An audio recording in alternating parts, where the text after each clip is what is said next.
जय जगन्नाथ। मैं शिवानी चक्रवर्ती, मैं हूँ जगत चक्रवर्ती। अपने चैनल बॉम्कली फूड टेल्स में आप सबका स्वागत करते हैं। तो आज के हमारे इस वीडियो में हम और एक जगन्नाथ जी की अनवसर की पन्ना की रेसिपी लेकर आए हैं। लास्ट ईयर हमने 2 डाले थे, इस बार हमने ये एक लेकर आए हैं। लेकिन ये जो पन्ना की रेसिपी है ये लॉस्ट रेसिपीज में अब शामिल हो चुकी है। जगन्नाथ मंदिर में नहीं बनता।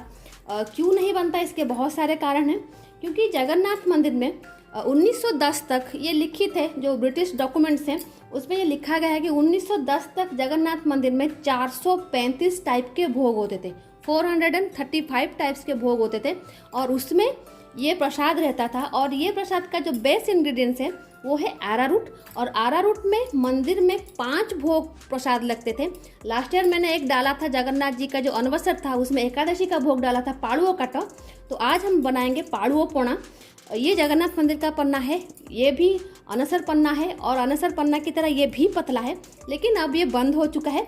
और इसकी सबसे पहली बंद होने की जो वजह है, जो बंगाल फेमाइन हुआ था, बहुत सारे लोगों को पता है कितना भयानक था और लोग खाने के लिए तरस रहे थे।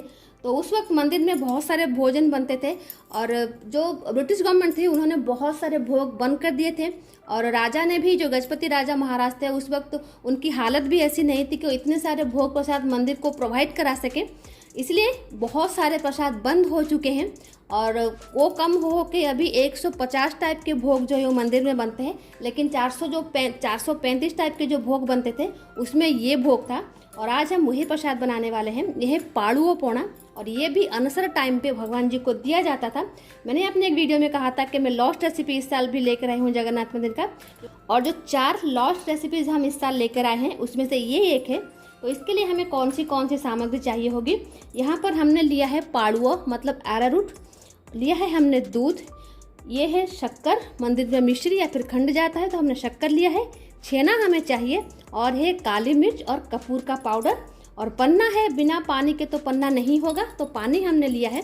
यहाँ पर मैंने बहुत कम अरारूट लिया है क्योंकि ये पन्ना जो है बहुत पतला होता है।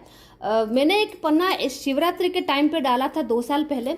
वो पन्ने को, जो पन्ना था उसको पालू से ही बनता था, अरारूट से ही बनता था, लेकिन उसको पकाया गया था। लेकिन ये जो पन्ना है इसमें अरारूट को हम पकाएंगे नहीं, ये कच्चे अरारूट से बनता है।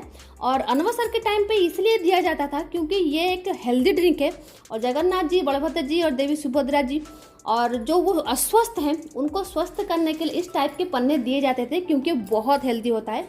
तो अभी हम क्या करेंगे, सबसे पहले हम इस पाड़ुओं को भिगोएंगे। 5 मिनट के अंदर ये अच्छी तरीके से भीग जाएगा। जब वो भीग जाएगा उसका जो ऊपरी लेयर का पानी है हम निकाल लेंगे और उसके जो नीचे जो स्टार्च जम जाएगा उसी से हम ये पन्ना बनाएंगे। और एक बात, मैंने यहाँ पे कच्चा दूध लिया है। आप चाहें तो पका हुआ दूध का भी इस्तेमाल कर सकते हैं क्योंकि हम भगवान को पका हुआ भोग भी देते हैं। लेकिन वैसे तो पन्ने में कच्चा दूध ही जाता है, लेकिन अगर आप कच्चा दूध नहीं डालना चाहते तो आप पका हुआ दूध भी इस्तेमाल कर सकते हैं। तो अभी 5 मिनट हुए हैं अरारूट को भीगने के लिए और ये अच्छी तरीके से भीग गया है और मैंने उसका ऊपरी लेयर पानी भी निकाल के फेंक दिया है।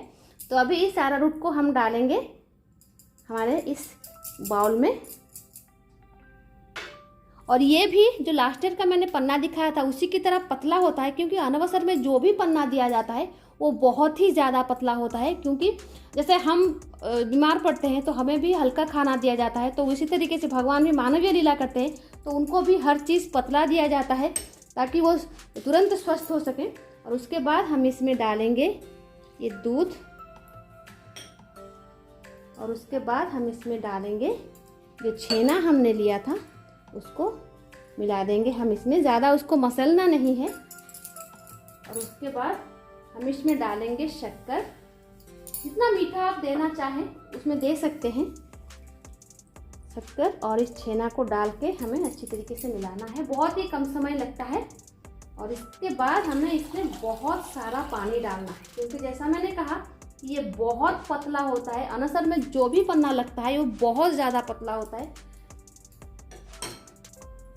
तो अभी हम इसमें डालेंगे जो कपूर और काली मिर्च का हमने लिया था पाउडर, उसको हम डाल देंगे और वापस से हमें अच्छी तरीके से मिला लेंगे ताकि जो शक्कर हमने लिया है, अगर पाउडर शक्कर डालेंगे तो बहुत जल्दी ही वो मिक्स हो जाएगा, लेकिन अगर ये से भी शक्कर डालते हैं तो भी वो बहुत जल्दी मिक्स हो जाता है। तो ये अरारूट पन्ना जो है वो बनके तैयार है। बहुत सारे लोग शायद जानते नहीं हैं कि इसको कच्चा भी खाते हैं। बहुत ही हेल्दी होता है, पेट को ठंडा रखता है और ये एक इम्यूनिटी बूस्टर भी है। इसलिए भगवान जी को सर्दी लगी हुई है, मतलब बुखार है, इसलिए पन्ना दिया जाता था, लेकिन उसको बंद कर दिया गया है। तो ये है जगन्नाथ जी का एक और पन्ना भोग जो भगवान जी को अनसर में लगता है। ये है पाड़ुओ पणा। आई होप ये रेसिपी आपको अच्छी लगी होगी और ज़रूर आप इस साल अनवसर में भगवान जी को ये बना के देंगे। और मैंने वैसे भी कहा था कि हमारी जो सीरीज होगी आप पाड़ुओ, आटा, सूजी, मैदा, बेसन सब कुछ अपने पास स्टोर करके रखिए, क्योंकि हम किस दिन कौन सी रेसिपी आपको दिखाएंगे, आप कौन सामग्री आपके पास नहीं होगी तो आपको प्रॉब्लम होएगी। इसलिए सारे सामग्री अपने पास रख लीजिए, क्योंकि जो भी हम रेसिपी दिखाएंगे वो उस पर्व के पहले दिन दिखाएंगे, ताकि आपको सामग्री ढूंढने में प्रॉब्लम ना हो, आपके पास सारी सामग्री मौजूद हो। तो ये थी आज की रेसिपी। आई होप आपको अच्छा लगा होगा। तो आज के लिए इतना ही। रहते हैं। जय जगन्नाथ, जय माँ काली।